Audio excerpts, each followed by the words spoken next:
Hello, నమస్తే అండి. శ్రీమతి మాదిరెడ్డి సులోచన గారి మీరైతే ఏం చేస్తారు నవల 13వ భాగానికి స్వాగతం అండి. విజయ్కు తెలుసు శ్రీహర్ష హృదయం, అందుకే ఆమె ఏం మాట్లాడలేదు. అర్చన మాత్రం కాస్త బాధపడింది. మొదటిసారిగా తన సమర్థత మీద, అందం మీద అనుమానం వచ్చింది ఆమెకి. శ్రీహర్ష వెంటనే ఆమె దగ్గరకు వచ్చి క్షమాపణ కోరాడు. సోమవారం బ్యాంకుకి వెళ్ళి సెలవు పెట్టి వస్తాను, నువ్వు రెడీగా ఉండు అన్నాడు.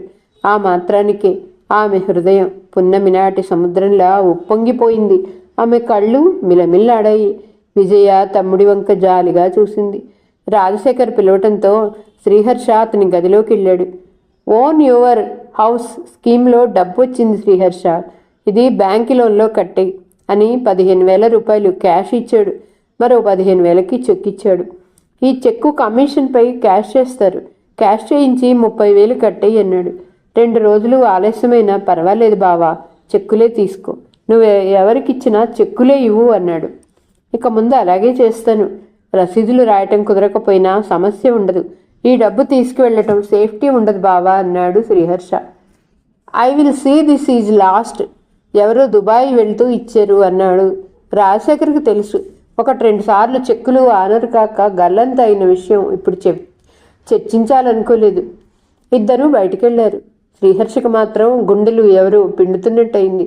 అతను దారిలో తన ఉద్దేశం మార్చుకొని ఆనంద్ బడికెళ్ళాడు. ఇంకా పిల్లలు క్లాసులోకి వెళ్ళలేదు. మా డాడీ ఫారెన్ నుంచి రాగానే నేను కొనుక్కుంటున్నాను అన్నాడు. ఆనంద్ అంటున్నాడు ఎవరితోనూ. హాయ్ ఆనంద్. Hi uncle. మమ్మీకి చాలా భయం అంకుల్, నాకు సైకిల్ కావాలంటే కొనివ్వదు అన్నాడు బొంగమూతి పెట్టి. నేను కొనివ్వనా? డాడీ మమ్మీ దగ్గర తప్ప డబ్బు తీసుకోకూడదని మమ్మీ చెప్పింది, నో థ్యాంక్స్. వాడు ఆ మాటలన్న తీరుకు శ్రీహర్ష ఒక్కసారి చెలించిపోయాడు. వాడిని ఎత్తుకొని ముద్దు పెట్టుకున్నాడు. అతని కళ్ళు సదిలమయ్యాయి. అరే, మీ కళ్ళలో నీళ్ళు అంకుల్. అలాగా, ఏదో నలక పడింది అన్నాడు.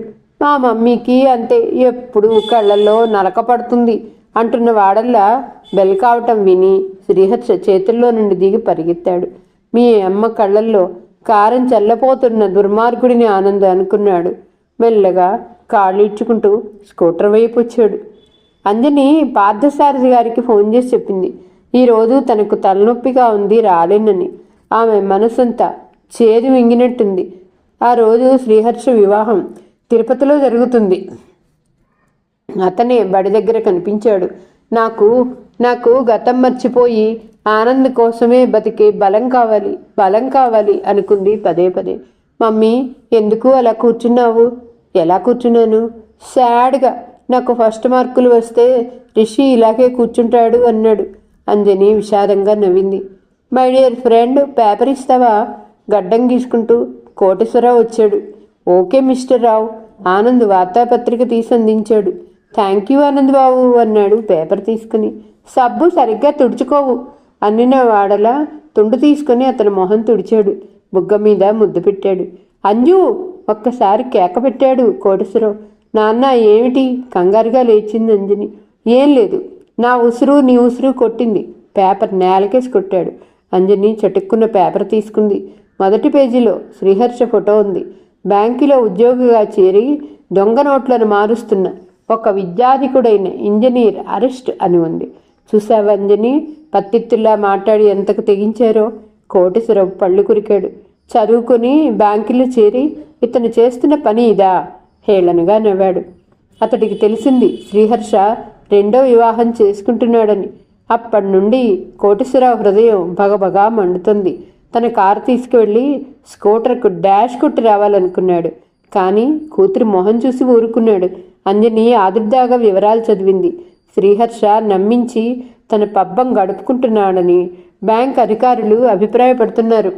బావగారి పేరునున్న లోన్లో 15,000 రూపాయలు జమ కట్టాడట. క్యాషియర్కి ఎందుకో అనుమానం వచ్చి ఆ నోట్ల నెంబర్లు వేసి సంతకం చేయమన్నట్ట. జంకు లేకుండా సంతకం చేశాడు. అవి వెరిఫై చేసుకుంటే దొంగ నోట్లని అర్థమైంది. అన్నీ చిన్న చిన్న నోట్లు కాబట్టి అనుమానించారు. వివాహం చేసుకోవటానికి బయలుదేరుతున్న శ్రీహర్షను అరెస్ట్ చేశారు. నో, ఇదంతా అబద్ధం నాన్న, అంజని అరిచింది. నువ్వు అనుకుంటున్నావు, అందరూ అనుకోవద్దు.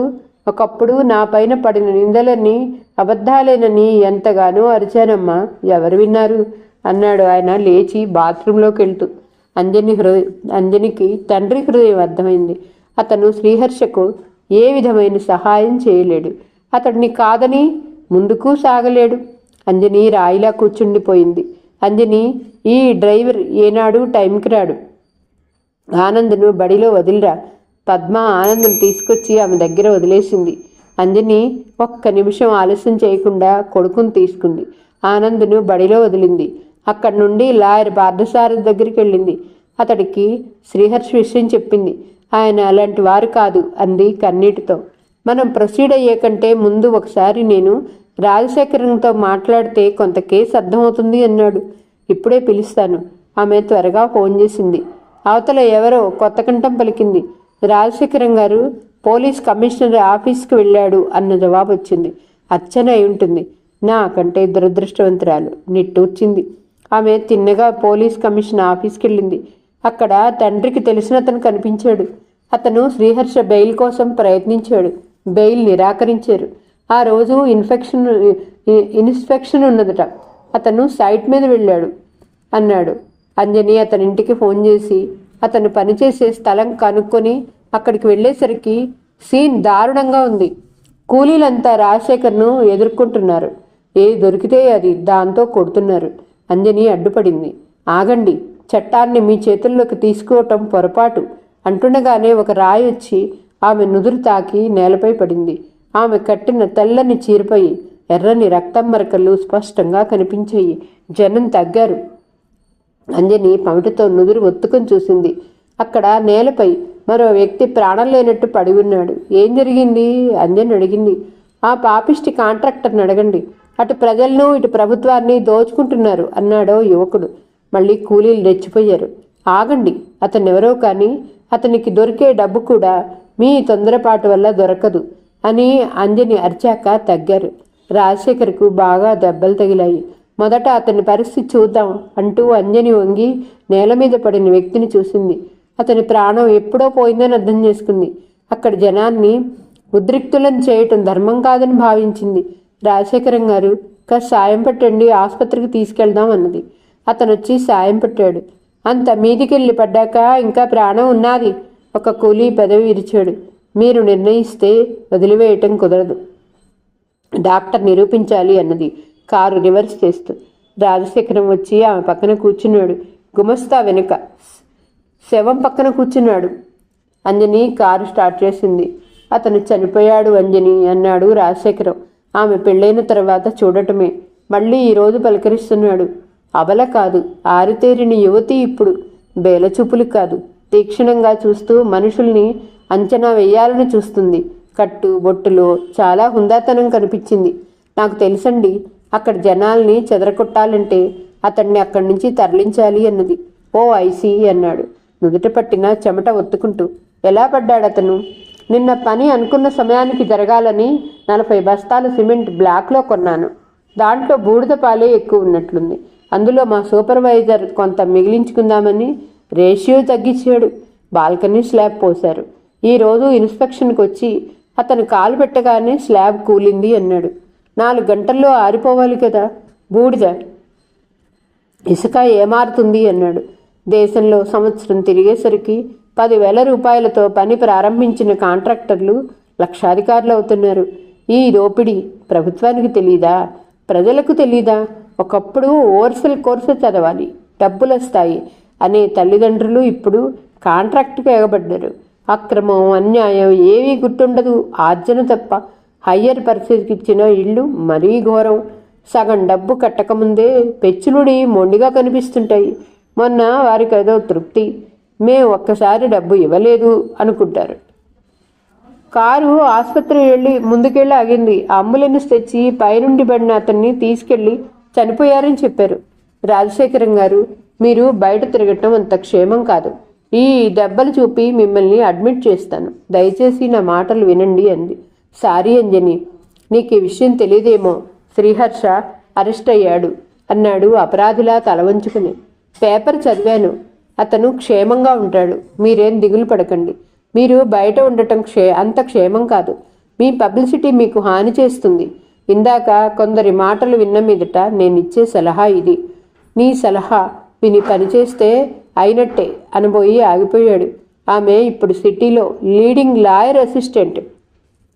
విజయ్కి విషయం నేను ఫోన్ చేసి చెప్తాను, వీలైతే పంపిస్తాను అన్నది. రాజశేఖర్ హాస్పిటల్లో అడ్మిట్ అయ్యాడు. ఒక మనిషి చనిపోయాడన్న ఆదుర్దాలో గమనించలేదు, కానీ అతనికి దెబ్బలు బాగానే తగిలాయి. ఒక బాటిల్ గ్లూకోజ్ ఎక్కించాలన్నారు. అంజని, నువ్వు మందేసుకోమ్మా అన్నారు అత్తిగా అతడు. అలాగే అన్నయ్య అంది. ఆ క్షణంలో ఇద్దరి మధ్య ఇరుకు గోడలు కూలిపోయాయనిపించింది. ఆమె నుదుట కట్టించుకుని చనిపోయిన అతని వివరాలు తీసుకుంది. అతను గవర్నమెంట్ ఉద్యోగి, సూపర్వైజర్, పేరు రాజారావట.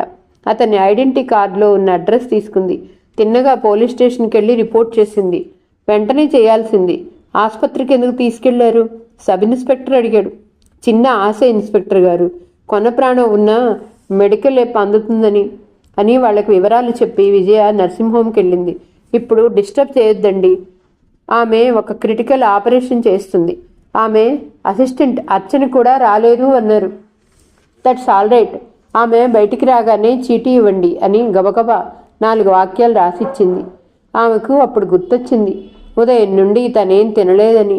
వెంటనే ఇంటికెళ్ళింది. తండ్రినో అన్ననో సాయం కోరి పనిచేసే దగ్గరకు మనిషిని పంపాలనుకుంది. ఆమె కారు లాక్ చేస్తుండగా కోటేశ్వరరావు బయటకొచ్చాడు. అంజు, ఎక్కడి నుండి రాక? మీరు వారు అరెస్ట్ అయినట్టు చెప్పారు కదా, ఒకసారి చూద్దామని అంది. అంజు, నేనెప్పుడూ శాసించలేదు, నీపై ఆంక్షలు పెట్టలేదు. ఈరోజు మాత్రం ఖచ్చితంగా చెప్తున్నాను, వాళ్ళకి మనకి ఏ సంబంధం లేదు అన్నాడు ఆయన దృఢంగా. అలా అంటే లేకుండా పోతుందా నాన్న అని నచ్చ చెప్పపోయింది అంజని. వాళ్ళు లేకుండా చేసుకున్నాక పదే పదే పాకులాడతావే? అన్నీ కలిసి వస్తే ఈ పాటికి పెళ్లి కొడుకు అయ్యేవాడు. అదన్నా గుర్తులేదా? నాకొక్క మాట ఇవ్వాలి. మాట సాయం కానీ డబ్బు సాయం కానీ చేయటానికి వీల్లేదు అన్నాడు. అంజని ఉక్కిరిబిక్కిరైంది. అది కాదు నాన్న. ఏది కాదు? నేను అభిమానంతో చేసిన ప్రతి పనికి స్వార్థమంటూ లేనిపోని వెంటకట్టి అవమానం చేశారు. కొన్ని సంవత్సరాలుగా అనుభవిస్తున్నాను ఈ నరకయాతన. దేవుడు దయామయుడు, నాకు న్యాయం జరిపాడు అన్నాడు అతిశయంగా. నాన్న, మీరేనా? వారు జైల్లో ఉంటే సంతోషమా? అదిరిపడింది అంజని. అవునంజు, నేనే. నా హృదయం కాలి మసయ్యే స్థితిలో ఉంది అన్నాడు కోపంగా. ఆమె కొత్తగా చూసింది. తండ్రి వాకిట్లో నిలేసి ఇన్ని మాటలు అనటమా? ఆమె నమ్మలేకపోయింది. వారు అంటున్నావే, వాడికి హృదయం ఉందా? వాడొక మనిషేనా? ఆయన కోప తారస్థాయికి అందుకుంది. కాండ్రించి ఉమ్మేశాడు. నాన్న! అంజని అరుపుకు అతను అదిరిపడ్డాడు. ఆమె లోపలికి వచ్చింది. ఆమెను అనుసరించాడు అతడు. నాన్న, మీ పెద్దవారి పగలు సెగలు మమ్మల్ని మార్చేశాయి. మీ ఇద్దరికి సఖ్యత లేనిది మాకెందుకు చేశారు ఈ వివాహం? ఎవరు చేయమన్నారు? ఎందుకు మమ్మల్ని ఏడ్పిస్తావు? నిలదీసి అడిగింది. ఏమన్నావు? ఆమె చెయ్యి పట్టి లాగాడు కోటేశ్వరరావు. ఆమె పడబోయి నిలదొక్కుంది. నేను ఏడ్పిస్తున్నది నేనా? ఆశ్చర్యంగా అడిగాడు. నీ కోసం బతుకుతున్నాననే కూతురేనా? అవును నాన్న. ఆనాడే ఆనందబాబు విషయం అత్తయ్యతో చెప్తే మంచో చెడో తేలిపోయేది. అవన్నీ దాచిపెట్టి మాకు వివాహం చేసి ఒక్క పరిధి గీసి అది దాటితే చస్తామంటూ సెంటిమెంట్పై కోరిక తీర్చుకుంటున్నారు అండి. అంజని అని ఆయన పిడికళ్ళు బిగుసుకున్నాయి. మీరు ఎంత అరిచినా నన్ను భయపెట్టలేరు. బావకు కోరికలు పెరిగిపోయి ఆగలేక వివాహానికి అంగీకరించలేదు. అక్కడే ఆమె సెంటిమెంటల్గా అతన్ని లోబరుచుకుంటుంది. నోర్మోయి, అతన్ని చెయ్యెత్తాడు. ఆగిపోయావి, కొట్టు. నా జీవితం బడిన దెబ్బ కంటే ఇది పెద్ద దెబ్బ కాదు. నేను వెళ్ళి ఆయన్ని విడిపిస్తాను కోపంగా అంది. నా డబ్బు ఒక్క పైసా ముట్టుకోవద్దు అన్నాడు అతను అంతకంటే రెచ్చిపోతూ. ఏమిటి నాన్న మీరు పసిపిల్లాడిలా? బాలాజీ వచ్చి తండ్రి చేయి పట్టుకున్నాడు. అన్నయ్య, నేను మాట్లాడే మాటలు పసిపిల్ల మాట్లాడినట్టున్నాయా? ఇన్ని రోజులు మీకోసం బతికాను, ఇప్పుడు నా కోసం బతుకుతాను. మీ డబ్బు వద్దు, మీ దయా దాక్షిణ్యాలు వద్దు. ఆమె ఆవేశంతో రోషంతో ఊగిపోతూ పైకెళ్ళి తన బట్టలు సర్దుకొని కిందికొచ్చింది. అంజు, ఏమిటమ్మా ఇది? పద్మొచ్చి సూట్ కేసు లాక్కుంది. వదిన, ఆనాటి నుండి ఈనాటి వరకు స్త్రీ స్థానం ఏమిటో వివరించి చూపారు. పుట్టింటో ఉండాలంటే ఆత్మాభిమానం చంపుకొని బతకాలి అని తన పెట్టె తాను తీసుకుంది. ఓహో, ఈరోజు నీవు నీ బతుకు బతుకుతానంటావు, లాయర్విగా అన్నాడు కోటేశ్వరరావు. చదువు చెప్పింది మీరే, కానీ చెప్పించింది మీరే నాకు తెలుసు. కానీ కన్నవారు ఆ మాత్రం చేయటం గొప్ప కాదు. కన్నవారుగా పిల్లలకు విద్యాబుద్ధులు చెప్పించటం మీ బాధ్యత అని విసురుగా బయటకొచ్చి కారు తాళాలు తండ్రిపైకి విసిరింది. బయటకొచ్చి కనిపించిన రిక్షా ఎక్కి పార్థసారథి గారింటికి వెళ్ళింది. అతను అప్పుడే భోజనానికి కూర్చున్నాడు. సూట్ కేసు ఓ పక్కకు నెట్టింది. వెళ్ళి వాష్ బేసిన్ దగ్గర చేతులు కడుక్కుంటూ, ఆంటీ నాకు వడ్డించండి అంది కూర్చుని. నేడెంత సుదినం, భోజనం చెయ్యమ్మా అంటే నాన్న ఎదురు చూస్తాడు, అన్నయ్య కాచుకుంటాడు, వదిన ఎదురు చూస్తుంది అనేదానివి అని మిసెస్ పార్థసారథి వడ్డించింది. ఆయన అనుభవం నేర్పిన పాఠాలతో చుట్టూ కలయి చూసి తల పంకించాడు. సరస్వతి, అమ్మాయి కొన్నాళ్ళు ఉండాలని వచ్చినట్టుందన్నాడు. అవునంకుల్, ఇల్లు దొరికే వరకు ఉంటాను. శ్రీహర్ష కేసు డీల్ చేయటం నాన్నగారికి ఇష్టం లేదు అంది. ఏమిటో ఈ పెద్దల పట్టుదలకు పిల్లలు నలిగిపోతున్నారు నిట్టూర్చిందామె. మేడ మీద పోర్షన్ ఖాళీగానే ఉందమ్మా. బాబు సంవత్సరానికి ఒక్కసారే వస్తాడు. అయినా అద్దెకి ఇవ్వటం ఇష్టం లేదు అన్నాడు ఆయన. అయితే నాకు వంట చేసుకునే అనుమతి ఇవ్వాలి అన్నది Anjani. Objection your honour, gas పొయ్యి లేకుండా ఎలా విడిగా ఉంటారు అన్నది సరస్వతి. ఆంటీ, నా మనసు బాగుంటే వాదించి గెలిచేదాన్ని, నన్ను క్షమించండి అన్నది. ఆ మాట అంటుంటే ఆమె కళ్ళ నిండా నీళ్లు గిర్రున తిరిగాయి. నో నో అంజని, నువ్వు ఏడవద్దమ్మా, బీ బ్రేవ్ అన్నాడు ఓదార్పుగా. సరస్వతి కూడా తల్లిలా ఓదార్చింది. అన్ని వైపులా బంధించినట్టుంది రాజశేఖర్ పరిస్థితి. ఉదాసీనతకు మారుపేరు, స్నేహానికి నిర్వచనం అన్న పెద్దలంతా అతన్ని చూస్తూనే తప్పుకుపోతున్నారు. ఆ ఇంట్లో విషాదం అలుముకున్నట్లుంది. శ్వేత పెద్దదైంది. పిల్ల విచారంగా వస్తుంది. మమ్మీ, డాడీ చీట్ అంట, అవునా? ఎవరన్నారమ్మా? మా టీచర్ అందరి ముందు అంటుందమ్మా. నేను కాదంటే పేపర్లో పడిన డాడీ ఫోటో చూపించింది. దాని కింద రాసింది చదివాను అంది ఏడుపు గొంతుతో. విజయ్కు మతిపోయింది. ఉపాధ్యాయులంటే ఆమెకు అమితమైన గౌరవం. అలాంటిది ఈరోజు తన అంచనాలు తారుమారయ్యాయి. ఆ టీచర్ ఎందుకు ఇలా ప్రవర్తించింది? విజయ్కు గతంలోని సంఘటన గుర్తుకొచ్చింది. మిసెస్ విజయ, నిన్న స్వాతంత్ర దినోత్సవమని మీ వారిని ముఖ్య అతిథిగా పిలిచారు. పూల గుర్తు ఇవ్వబోయాను. ఇంతకంటే అందమైన వాళ్ళు లేరా అంటూ అవమానం చేశారు అన్నది. కళ్ళు నీటితో నిండాయి. సారీ మిసెస్ జానెట్ అన్నది విజయ. మీ వారు అంత అందం హోదా అంటూ పాకులెడతారు. అది శాశ్వతం కాదని తెలియదా అంది కళ్ళు ఉత్తుకుని. అది తెలిస్తే మనిషి ఇంత దిగజారిపోవడేమో అనుకుంది. స్వీటీ, మీ నాన్నని ఎవరు తిట్టారమ్మా? అదే జానెట్ టీచర్ అమ్మా అంది. స్వీటీ, జానెట్ మీ డాడీ పోట్లాడుకున్నారు. ఆ కోపంలో అన్నారేమే. ఫర్గెట్ ఇట్ డార్లింగ్ అన్నది కూతుర్ని ముద్దు పెట్టుకుని. స్వీటీ ఆడుకోవటానికి వెళ్ళింది. విజయమ్మ, మీ పెదనాన్న ఊళ్ళోనే ఉన్నట్ట అంది లలితమ్మ. ఈ నెల రోజుల్లో ఆమె జుట్టు పూర్తిగా తెల్లబడింది. రాజశేఖరం పదే పదే ఆ విషయం చెప్పాడు కానీ విజయ్కున్న అనుమానాలు ఆమె చెప్పలేదు. ఇద్దరు మగవాళ్ళు వెళ్ళి చట్టం చేతుల్లో ఇరుక్కుపోయారు. తను ఎలా ఎదుర్కోవాలో తెలియదు. ఆసుపత్రులు వదిలినా డబ్బు కావాలి. పద్మనాభరావు సాయం చేస్తాడన్న నమ్మకమూ లేదు. రాజశేఖర్ లలితమ్మ అన్నారని అతనుండే ఇంటికి వెళ్ళింది. అతను విజయను చూసి ముఖం చిట్లించాడు. హలో విజయ, బాగున్నావా? అర్జెంటుగా సెక్రటేరియట్కి వెళ్ళాలి. కాలం మారిపోయిందమ్మా. అడ్డమైన పనులు చేసి ఆదుకొమ్మని వెంటపడతారు జనం. మేము ఎంపీ అయితే ఇందుకు అన్నట్టుగా విజయ పెద్ద ఆశ్చర్యపోలేదు. ఆశించిందేది. అందుకే చిన్నగా నవ్వింది.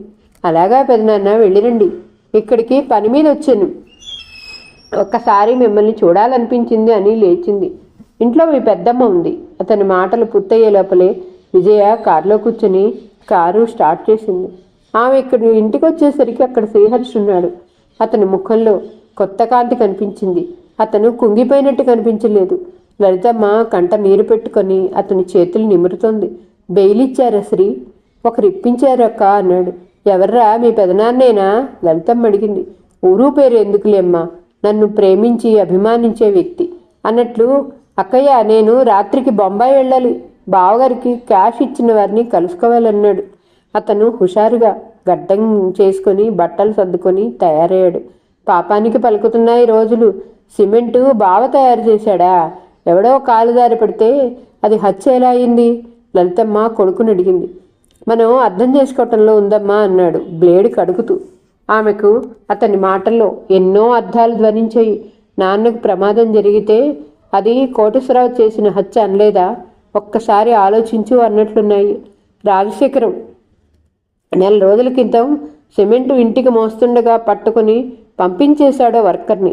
అతను అందరితో తను చూసినట్టే చెప్తున్నాడు. పాపం ఆ సూపర్వైజర్కి ఏం తెలుసు? కాంట్రాక్టర్ గారి ప్లాను.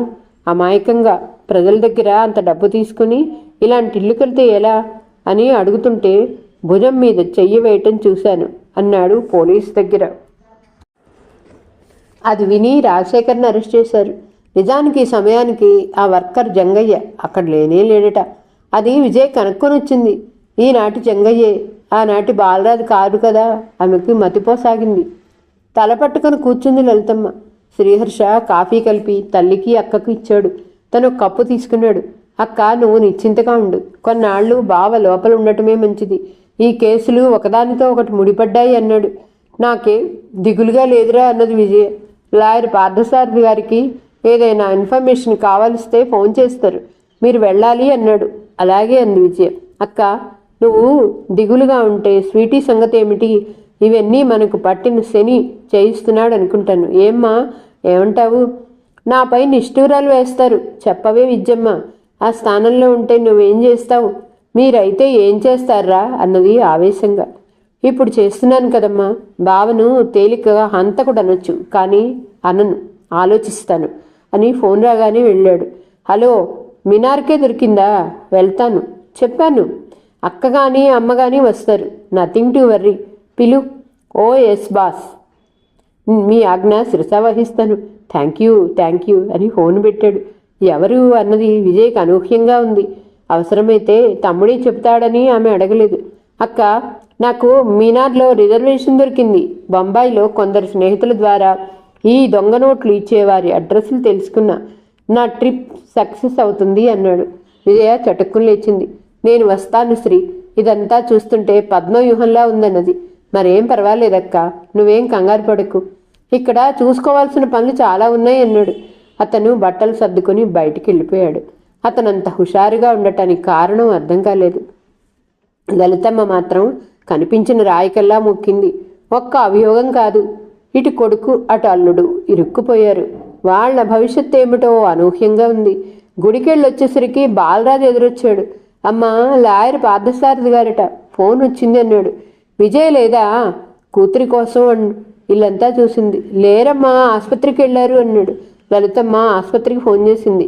డాక్టర్ గారు అర్జెంట్ కేసు చూడాలని బయటికి వెళ్ళారని చెప్పింది నర్సు. ఇప్పుడు ఎలా బాలయ్యా? ఆమె కంగారుగా తిరుగుతుండగా అర్చనొచ్చింది. శ్రీహర్ష లేరా అమ్మా? బొంబాయి వెళ్ళాడమ్మా. సమయానికి వచ్చావు. లాయర్ గారి దగ్గరికి వెళ్ళాలి అంది కంగారుగా. పదండి వెళ్దాం. ఒకసారి కనిపించి ఇది విషయం అని చెప్పొచ్చుగా అన్నది కాస్త నిష్ఠూరంగా. వాడి మనసు స్థిమితంగా లేదర్చన, ఏం అనుకోకు అన్నది బతిమాలుతూ. అరగంటలో ఇద్దరు లాయర్ గారి ఇల్లు చేరుకున్నారు. గుమస్తా గారు వచ్చి ఇద్దరినీ లోపలికి తీసుకెళ్లారు. నమస్కారం అంటుంటేనే లలితమ్మ కళ్ళమ్మట నీడూరింది. కూర్చుని తాపీగా నేను అడిగిన ప్రశ్నలకు జవాబు చెప్పమ్మా. ప్రశ్నార్థకంగా అర్చన వైపు చూశారు. మా కాబోయే కోడలే లేండి అన్నది. అలాగా, చాలా సంతోషం. హాల్లో మ్యాగజైన్స్ న్యూస్ పేపర్లు ఉంటాయి, వెళ్ళి చదువు అని అర్చన్ను పంపేశాడు. ఆవిడను అడిగే ప్రశ్నలు నేను వినకూడదు కాబోలు. నాకు వారి కుటుంబానికి ఉన్న సంబంధ బాంధవ్యాలు తెలియవు కాబోలు. ముసిముసిగా నవ్వుతూ హాల్లో కూర్చుంది. హ్యాండ్స్ అప్ ఉలిక్కిపడింది. పక్కపక్క ఆ నవ్వుతో పాటు పరదా చాటును దాక్కున్న ఆనంద్ వచ్చాడు. భయపడ్డారు కదూ అంది. అతన్ని ఎక్కడో చూసిందో గుర్తు తెచ్చుకుంటూ. మీరు నన్ను గుర్తుపట్టలేదు, నేను మిమ్మల్ని గుర్తించాను. మా డాడీ ఫ్రెండ్ మీరు అన్నాడు సగర్వంగా. మీ డాడీ ఫ్రెండ్నా? ఆశ్చర్యపోయింది. ఎస్, ఆ రోజు సినిమా హాల్లో కలుసుకున్నావు. ఓ ఐసీ, ఆ రోజు మీ మమ్మీతో వచ్చావు కదా. మీ డాడీ పేరేమిటి అన్నది కుతూహలంగా. ఓయ్, మా డాడీ పేరే తెలియదా? శ్రీహర్ష అన్నాడు నవ్వి. ఆ నవ్వు అచ్చం శ్రీహర్ష నవ్వులానే ఉంది. ఆమె ముఖం నల్లపడింది. ఆమె ఏదో అడగపోయింది. ఆనంద్, బడికి సమయం కావటం లేదా అన్న పైనుండి పిలుపు వినపడింది. వస్తానండి, నేను స్కూల్కి వెళ్ళాలి. సాయంత్రం రండి ఆడుకుందాం అని పైకి వెళ్ళిపోయాడు. ఆమె మనసంతా చేదు మింగినట్టయింది. శ్రీహర్ష వివాహమైందని ప్రారంభంలోనే ఏవో మనస్పర్ధలొచ్చి విడిపోయారని తెలుసు. కానీ ఇంత పెద్ద కొడుకున్నాడని కానీ ఆ భార్యాభర్తల అనుబంధం కొడుకు పుట్టే వరకు వెళ్ళిందని ఊహించలేకపోయింది. ఆమె ఆరాటంగా కూర్చుని ఉండగానే అంజని ఆనందం తీసుకొచ్చింది. నమస్కారం అర్చన గారు, లలితమ్మతో వచ్చారా అంది. అవునండి అంది. ఆ గొంతులో జీవం లేదు. నోతిలో నుండి వచ్చాయా మాటలు. మీరేం దిగులు పడకండి, శ్రీహర్షకేం ప్రమాదం లేదు. తాత్కాలికంగా కొన్ని ఇబ్బందులు వస్తాయి అన్నది ఓదార్పుగా. మీకు దిగులుగా లేదా? అర్ధయుక్తంగా అడిగింది. నాకేం దిగులు, నాకు ఇది మొదటి కేసే. అయినా పార్థసారథి గారి అండదండలు ఉంటాయి అన్నది. బయటికెళ్ళి రిక్షాలో ఆనందని కూర్చోబెట్టి వచ్చింది. ఆమె పైకి వెళ్ళి చీర మార్చుకొని ఆఫీసు గదిలోకి వెళ్ళింది. అర్చన కుతూహలంగా బయట గదిలోకి వచ్చింది. లలితమ్మ కళ్ళు ఎర్రబడటం గమనించకపోలేదు. అంజని, మీరు కొన్ని వివరాలు చెప్తారు, తీసుకో. లలితమ్మ గారు నా అసిస్టెంట్ అంజని. ఈమె ఈ కేసు తీసుకొని మీకు న్యాయం చేయాలన్న సంకల్పంతో తన వారినందరినీ వదులుకొని వచ్చింది. అంజని, నేను వెళ్ళి భోంచేసి వస్తానమ్మా. పార్థసారథి గారు వెళ్ళిపోయారు. చూడండి, కొన్ని ప్రశ్నలకు దాపరికం లేకుండా జవాబు చెప్పాలి అన్నది కాగితాలు తీసి. లలితమ్మ పళ్ళ బిగువన కోపం మింగుతుంది. తనను కావలసి ఇలా కూర్చోపెట్టి అడగటం లేదు కదా అన్న అనుమానం వచ్చింది ఆమెకి. ఈ మధ్య శ్రీహర్ష గారిలో డబ్బు సంపాదించాలన్న తపన కానీ ఒకేసారి లక్షాధికారి కావాలన్న ఆశ కానీ తలెత్తిందా అన్నది. ఏమో, నాకు అలా అనిపించలేదు. అతనికి డబ్బు మీద వ్యామోహం ఉండేదా? ఆ సంగతి నన్ను అడగటం దేనికి అన్నది. చూడండి, శ్రీహర్ష గారు ఊళ్ళో లేరని, కావలసిన వివరాలు మీరు చెబుతారని పార్థసారథి గారు చెప్పారు అంది తీక్షణంగా. లలితమ్మకు తల తీసేసినట్టయింది. తన ముందు అపరాధిలా భయపడుతూ అణుకువగా తిరిగే కోడలా. తను ఏమాశించింది? లా చదువుతుందనుకుందా? చదివినా వేరే లాయర్ లేనట్టు ఈ కేసు ఎంఐఏ చూడాలా? అసలు హర్షకు బుద్ధి లేదు. అర్చనకు ఈ విషయం తెలియకూడదు. లలితమ్మ చాలా జాగ్రత్తగా జవాబులు చెప్పింది. అంజని మధ్యలో పనివాడిని కేకేసి కాఫీ తెప్పించింది. నాకు తెలుసు, మీరు ఉదయమే బయలుదేరారని తెప్పించాను. వద్దనుకుంటే పెట్టేయండి అన్నది తన కప్పును తీసుకుని. లలితమ్మకు కాఫీ తాగక తప్పలేదు. అర్చనకు ముళ్ళ మీద ఉన్నట్టుంది. ఎప్పుడు బయటపడదామా అన్నట్లుంది. అంజని చిరునవ్వుతో అందించిన కాఫీ తీసుకోక తప్పలేదు. అంజని ఫైల్ మూసింది. మీరిక వెళ్ళవచ్చు. ఒకసారి వీలుంటే విజయ్ గారిని పంపించండి అని అంజని లేచింది. లాయర్ గారు, ఒకసారి మనము సినిమా హాల్లో కలిసాం, గుర్తుందా? అర్చన అడిగింది. ఆమెకు అత్తాకోడళ్ల నటన చూస్తే మహామంటగా ఉంది. అవును, మీ కాబోయే శ్రీవారు మా అబ్బాయికి కూల్ డ్రింక్స్ ఇప్పించారు అంది అదే చిరునవ్వుతో. బైదవే, మీ వారేం చేస్తారు? మా వారు ఇంజనీరు. ఎక్కడున్నారు? విదేశాల్లో. లలితమ్మ తేలిగ్గా నిట్టూర్చింది. వయసులో ఉన్నవారు. మీకు దూరంగా ఉండి మరో అమ్మాయి ఆకర్షణలో చిక్కుకుంటే? అర్చన గారు, ఆయన్ని నేను ప్రేమించాను, ఆరాధించాను, అభిమానించాను. ఆయన సుఖం కోసం ఏదైనా చేస్తాను. వారు మరో స్త్రీని కోరుకుంటే సంతోషంగా వారి జీవితం నుండి తొలగిపోతాను అన్నది గాద్గదమైన కంఠస్వరంతో. అర్చన ఆరాధనాపూర్వకంగా ఆమె వంక చూసింది. అమృతమూర్తి అయిన భార్యను వదులుకున్న శ్రీహర్ష దురదృష్టవంతుడు అనుకుంది. ఆమెకు లలితమ్మను నిలేసి దులపాననిపించింది. కానీ కన్నతల్లి హృదయం ఆమె కళ్ళలో నగ్నంగా నాట్యం చేసింది. ఒక నిట్టూర్పు వదిలి లలితమ్మ వెంట బయలుదేరింది. మీరేం దిగులు పడద్దు, ఈ కేసులో నా శాయశక్తిలా ప్రయత్నిస్తాను అన్నది సాగనంపుతూ వచ్చి. స్వామి, వెళ్ళి అమ్మగారిని ఇంటి దగ్గర దింపిరా అంజని పార్థసారథి గారి డ్రైవర్ని కేకేసింది. అర్చన మరొకసారి వెన్నుతిరిగి చూసింది. తనెవరో తెలిసి కూడా ఆ ముఖం అంత ప్రశాంతంగా ఉందంటే నిజంగా ఇంత చిన్న వయసులో స్థితప్రజ్ఞత సంపాదించింది. అర్చన చెయ్యూపి కారులో కూర్చుంది. అసలు తప్పు లలితమ్మది కాదు, శ్రీహర్షిని నిలదీయాలనుకుంది. కానీ ఒక్కసారి వెనుతిరిగి చూస్తే ఆమె మనసే ఆమె నిలదీసి చెళ్ళున కొరడాతో కొట్టింది. ఏనాడు శ్రీహర్ష తనంతట తానుగా చేరువ కాలేదు, ముభావంగానే ఉన్నాడు. అతను ఎన్నోసార్లు విషయాలు చెబుతానంటే తనే అవకాశం ఇవ్వలేదు. నిజంగా అతను అదృష్టవంతుడు. అందరూ అతన్ని ప్రేమిస్తారు, ద్వేషించేవారు తక్కువేమో. అంత మంచి వ్యక్తికి అర్ధాంగి అయ్యే అదృష్టం తనకి లేదు.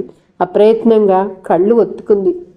ఈరోజు కథ ఇంతటితో సమాప్తమండి. మరలా తర్వాయి భాగంతో కలుద్దాం. నా కథ మీకు నచ్చితే please like, share, subscribe and comment. ఉంటానండి. పద్మావతి చావలి.